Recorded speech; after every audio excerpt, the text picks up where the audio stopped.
deep in a forgotten valley, nestled between ancient, moss-covered stones and whispering ferns, lived two little creatures named Puku and Puki. They were small, no bigger than a thumb, with bright, curious eyes and hearts full of the unknown. Their world was their cozy burrow, a network of soft tunnels and warm, earthy scents, safe from the big, daunting outside. Puki, with their sparkling eyes and an insatiable curiosity, was always peering out the burrow's entrance.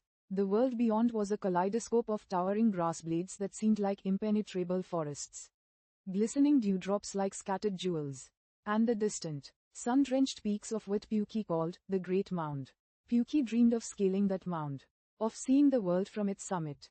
Puku, on the other hand, was cautious. Puku's heart fluttered like a trapped butterfly at the mere thought of the unknown. The grass was too tall, the dew too cold, and the great mound, that was an impossible dream, fraught with unimaginable perils. What if we fall? Puku would whisper, clinging to the familiar comfort of the burrow. What if we get lost? What if we're not strong enough? Quote, one crisp morning, Puki decided it was time. I'm going to climb the great mound, they declared, a spark of pure determination in their eyes.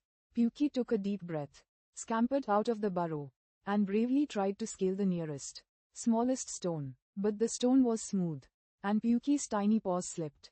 With a yelp, Puki tumbled down, landing with a soft thud, a tiny scrape on their knee, and a much larger bruise on their spirit.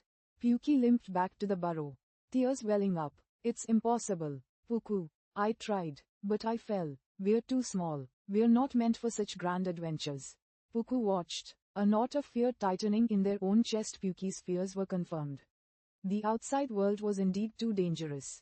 But then, Old Willow, the ancient, wise tree whose roots formed the very foundation of their burrow, rustled her leaves gently. Little ones, her voice was a soft whisper of wind.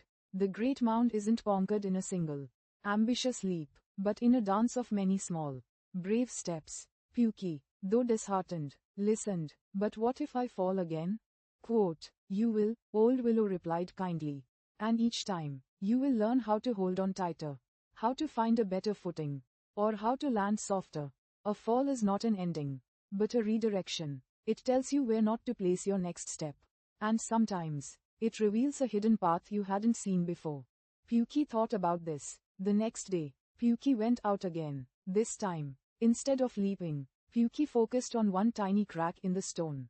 Then another, feeling the texture, testing the grip.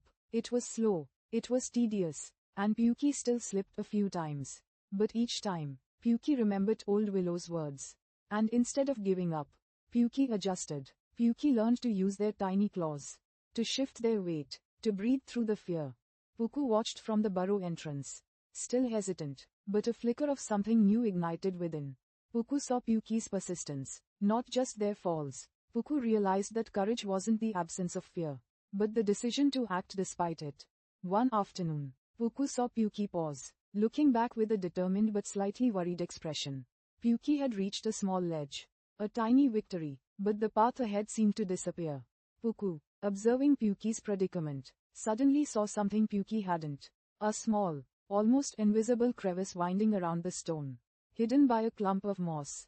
It wasn't the direct, climbing path Puki had been trying, but it looked navigable. With a deep, shaky breath, Puku decided to try, not Puki's path, but their own. Puku ventured out, heart pounding. Instead of climbing, Puku carefully squeezed into the mossy crevice. It was dark, a little scary, but it was their way. Puku moved slowly, deliberately, using instinct to navigate the narrow passage. Finally, Puku emerged, not on the sheer face of the stone, but on a different, gentle slope that led straight to the same ledge where Puki was waiting. Puku and Puki looked at each other, eyes wide with a shared sense of wonder and accomplishment. Together, they continued their journey, not always side by side, but always within sight, often sharing findings. A strong vine Puki discovered, a smooth, hidden tunnel Puku found. They fell, they got lost, they got scared. But each time, they remembered Old Willow's words, and they found their way forward. Months turned into seasons, and Puku and Puki, a little bigger, a lot wiser, and utterly transformed, finally stood atop the great mound. The wind rustled their fur, and the world stretched out beneath them in an endless tapestry of greens and blues. bathed in the golden light of the setting sun. It was more magnificent than they had ever imagined. But the greatest lesson wasn't just the view from the top. It was the journey itself. It was Puki learning that perseverance conquers impatience, and that trying again after a fall makes the spirit stronger. It was Puku realizing that courage isn't about being fearless, but about taking that first trembling step. And that there's not just one way to reach a goal, sometimes your own unique path is the most effective. They learned that life isn't about avoiding falls, but about finding the strength to get back up. It's not about being the fastest or the strongest, but about being persistent and wise. And most importantly, the true joy lies not just in the destination, but in the countless small, brave steps taken along the way, in the shared journey, and in the wisdom gathered from every stumble and every rising. And as the sun dipped below the horizon, painting the sky with fiery colors, Puku and Puki knew their adventures were just beginning.